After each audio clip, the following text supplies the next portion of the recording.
It has been more than 16 years since a civilian working for the Navy was charged with passing secrets to Israel. Jonathan Pollard pled guilty to conspiracy to commit espionage and is serving a life sentence. At first, Israeli leaders claimed Pollard was part of a rogue operation, but later took responsibility for his work.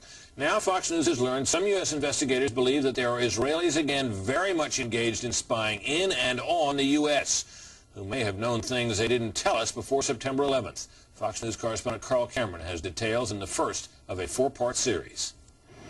Since September 11th, more than 60 Israelis have been arrested or detained, either under the new Patriot anti-terrorism law or for immigration violations. A handful of active Israeli military were among those detained, according to investigators, who say some of the detainees also failed polygraph questions when asked about alleged surveillance activities against and in the United States. There is no indication that the Israelis were involved in the 9/11 attacks, but investigators suspect that the Israelis may have gathered intelligence about the attacks in advance and not shared it. A highly placed investigator said there are, quote, tie-ins, but when asked for details, he flatly refused to describe them, saying, quote, evidence linking these Israelis to 9/11 is classified. I cannot tell you about evidence that has been gathered. It's classified information.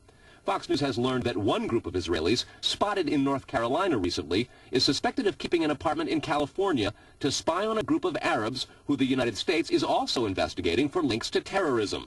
Numerous classified documents obtained by Fox News indicate that even prior to September 11th, as many as 140 other Israelis had been detained or arrested in a secretive and sprawling investigation into suspected espionage by Israelis in the United States. Investigators from numerous government agencies are part of a working group that's been compiling evidence since the mid-90s. These documents detail hundreds of incidents in cities and towns across the country that investigators say, quote, may well be an organized intelligence gathering activity. The first part of the investigation focuses on Israelis who say they are art students from the University of Jerusalem and Bezalel Academy. They repeatedly made contact with U.S. government personnel, the report says, by saying they wanted to sell cheap art or handiwork. Documents say they, quote, targeted and penetrated military bases, the DEA, FBI, and dozens of other government facilities, and even secret offices and unlisted private homes of law enforcement and intelligence personnel. The majority of those questioned, quote, stated they served in military intelligence, electronic surveillance intercept, and/or explosive ordnance units. Another part of the investigation has resulted in the detention and arrests of dozens of Israelis at American Mall kiosks, where they've been selling toys called Puzzle Car and Zoomcopter.